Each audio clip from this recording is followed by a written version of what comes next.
I met Dr. King when he used to come into Philadelphia all the time. He went to school near Philadelphia. He went to school in Chester area, Crozer Seminary, and of course he learned about the Ghanaian principles of nonviolence right in Philadelphia.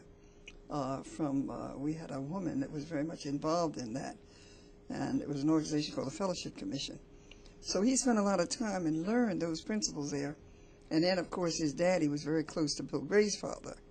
So he had a church where he could come and also be very active in. So Philadelphia was a second home to him. And so he was having a fundraiser. And before that, though, let's see, I'm trying to put the times together.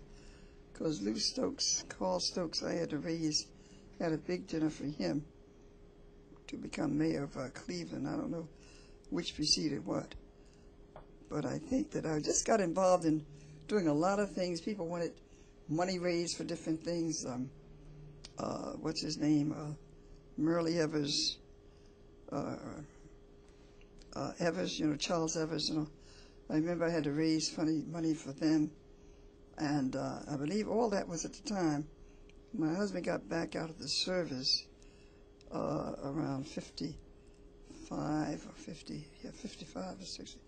And the 60s started this whole Civil Rights Trust.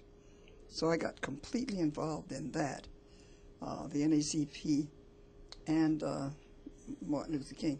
So I think I met him in Philadelphia when Carol Hoover, I don't know whether you know Carol Hoover, but anyhow, they were trying to raise money for Dr. King, and I decided they couldn't raise it, so they asked me to come and help out.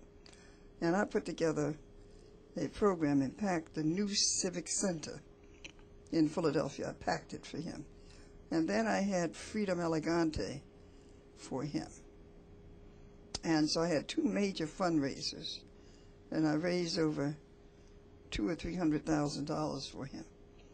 And then after that, Coretta called on me all the time to, well, that was after he died, but when King lived, I went on a march with him in Selma, and I followed him, and I was with the NAACP at the same time, and they weren't particularly working together at that time, but I wouldn't let anybody divide me from either group because they both were working toward freedom, and I was going to work with both of them, and I did.